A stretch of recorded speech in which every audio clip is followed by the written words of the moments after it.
A promise was made to an entire generation. Study hard, get your degree, and the future will open up for you. Millions of young Africans kept their end of that promise. They studied, they sacrificed, they graduated, they did everything they were told to do. The system did not keep its end. And the question worth asking, the one that most people in power would rather avoid, is whether that promise was ever structurally possible to begin with. Because when you look at the actual numbers behind African graduate employment, what you find is not a story of individual failure. It is a story of a system built for a different era, commercialized beyond recognition, and never reformed to match the world it was supposed to prepare people for. This is that story. Every year, between 10 and 12 million young Africans enter the labor market. Every year, African economies create approximately 3.1 million formal wage jobs. That is a gap of nearly 9 million people every single year, many holding university degrees for whom no formal job exists. Now here is where the official numbers become misleading. Nigeria, the continent's most populous nation, reported a headline unemployment rate of just 4.3%. That sounds like progress. But read the methodology. The National Bureau of Statistics now classifies anyone who works at least 1 hour per week as employed. Under that definition, 92.7% of Nigeria's employed workforce operates in the informal sector. Casual gigs, street trade, survival work. The numbers look better on paper. The lived reality has not changed. South Africa offers a starker picture. Official youth unemployment sits at 45.5% for those aged 15 to 34, and 76.7% of unemployed South Africans have been jobless for over a year. Once a young person falls out of the formal economy without securing employment, the probability of re-entry diminishes exponentially. The system does not just fail them once, it closes behind them. The consequence of this scarcity is what economists call degree inflation. Because formal jobs are so rare, employers begin requiring university degrees for positions that previously needed only a secondary school certificate. The degree stops being a qualification. It becomes a filter, a way of managing a flood of applicants competing for a trickle of positions. So graduates spend more years and more money acquiring more credentials, and the gap remains. The first reason is commercialization. Over the last 2 decades, universities across Africa expanded at a pace driven more by enrollment revenue than educational quality. The degrees cheapest to produce, humanities, general business administration, social sciences, require nothing more than a lecture hall and printed materials. The degrees that produce job-ready graduates, engineering laboratories, medical training facilities, technical workshops, cost significantly more. The result is predictable: millions of certificates issued in saturated fields, and persistent shortages in the sectors that actually need skilled workers. A 2026 report found that over 50% of African employers cite skills shortages as a primary reason for leaving positions unfilled, even while receiving hundreds of graduate applications. The supply of graduates is not the problem. The alignment between training and need is. The second reason is the absence of industrialization. While Western economies and East Asian economies spent the 20th century building industrial and technology bases capable of absorbing millions of skilled workers, many African economies remain tied to raw commodity exports: oil, minerals, agricultural produce. These sectors generate national revenue. They do not generate the volume of formal employment that a growing graduate population requires. Without industrialization, there is no structural demand for the graduates universities are producing. Education expanded. The economy did not expand to meet it. The third reason is the curriculum itself, and this is the oldest, and arguably the most consequential. Most higher education systems across Africa inherited their architecture from the colonial era.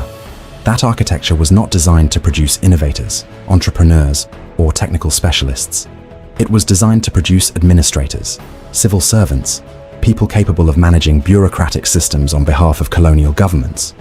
When independence came, the governments changed. The curricula largely did not. Decades later, universities across the continent are still producing graduates trained primarily in rote learning and theoretical frameworks, while the global economy has moved into digital tools, data literacy, and practical problem solving as baseline requirements. As one Nigerian policy analyst put it bluntly, African schools were never meant for personal and societal transformation. They were tools to funnel generations into labor for extraction industries and bureaucracies, keeping people in jobs that automation is now making redundant. And here is the dimension nobody is talking about loudly enough yet. Automation is not coming, it is already here. AI accountants are streamlining financial tasks. Logistics systems are replacing administrative roles. By 2030, an estimated 85% of clerical jobs, the exact jobs the colonial curriculum was designed to produce graduates for, will have been automated.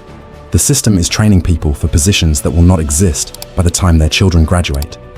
The first wall is the STEM illusion. We tell an entire generation, study engineering, study technology, study science, but STEM degrees require an industrialized economy to actually absorb them. A civil engineer graduates into a country where the national infrastructure contracts go to foreign firms. A mechanical engineer graduates into a market that imports second-hand machinery instead of manufacturing its own. Without local industry, a STEM degree does not escape the trap. It just becomes another overqualified piece of paper sitting in a drawer. And then look at healthcare. This is the most heartbreaking failure of all. Across Africa, hospitals are critically understaffed. Patients wait hours, sometimes days, for basic care. And yet, right now, in countries across East and West Africa, fully qualified doctors and nurses are sitting at home, unemployed. Or worse, they are working 36-hour shifts as medical interns, running entire emergency wards on empty stomachs, only to be told the government has no budget to pay their basic stipend, let alone offer them a permanent post. We have a health crisis, and we are refusing to employ the very people we trained to solve it. How do you motivate a doctor who is treated as disposable on day one? How do you inspire a teenager to study medicine when they watch qualified medical interns protesting in the street just to get paid? You don't. You drive them away. Which brings us to the second wall, the generational blockade. In civil service departments, public universities and state institutions across the continent, senior officials hold on to their positions well into their late 60s and 70s. Because there is no reliable pension system, no guarantee of financial security after retirement, they cannot afford to let go. Even when it's time, this freezes upward mobility completely. A digitally fluent, highly capable 26-year-old is left waiting in unpaid internships, sometimes for years, for a desk that will not open because the person sitting in it has nowhere else to go. And the final wall, connection culture. Let's speak plainly about recruitment right now in 2026. Meritocracy, on paper, is a myth in far too many African job markets. Applying online, submitting a CV, sitting through an interview. For many roles, this is theatre. A public performance covering up a private decision that was made before the job was ever advertised. It is who you know, who placed the call to the HR manager. Tribal ties, family connections, political referral. The degree gets you to the door, but connection is the only key that actually unlocks it. Governments across the continent need to wake up to this before it is too late. You cannot build a nation's future by exporting your brightest minds while starving the ones who chose to stay. When a country mistreats its health workers, sidelines its engineers, and lets nepotism decide who gets opportunity, brain drain stops being a tragedy. It becomes a rational survival strategy. The doctor moving to London, the developer taking a remote contract with a company in Berlin, the engineer relocating to the Gulf. They are not abandoning home because they want to. They are leaving because their own governments left them no other choice. If this does not change, the gap will not simply stay wide. It will swallow the next generation whole. A graduate in Nairobi or Lagos might simultaneously hold a low-paying administrative role, run a small business on Instagram, and farm on the side. Not for lack of ambition, because a single income stream is no longer enough in economies that have structurally failed to create sufficient formal work. There is also what researchers call education as shelter. Thousands of graduates pursuing a master's degree or a PhD, not primarily for intellectual growth, but because remaining a student is more dignified than being visibly unemployed, using a scholarship as temporary income while the job market offers nothing better. For those with the means, the answer becomes departure.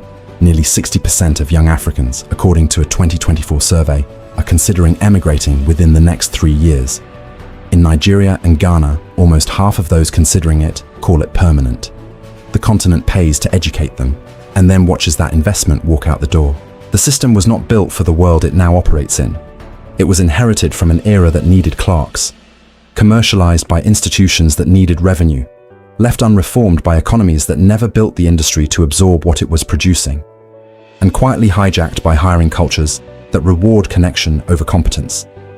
The graduates living through this are not failing. They are carrying the weight of decisions that were made long before they ever set foot in a lecture hall. The question was never whether the system served them. It did not. The question now is what gets built next by the people who finally understand why. Drop a comment. Are you a graduate navigating this right now? An employer, seeing it from the other side? Or a parent who sacrificed everything for a degree the market never rewarded? Tell me what it actually looks like, where you are. Subscribe for more on the economic systems shaping Africa and the world.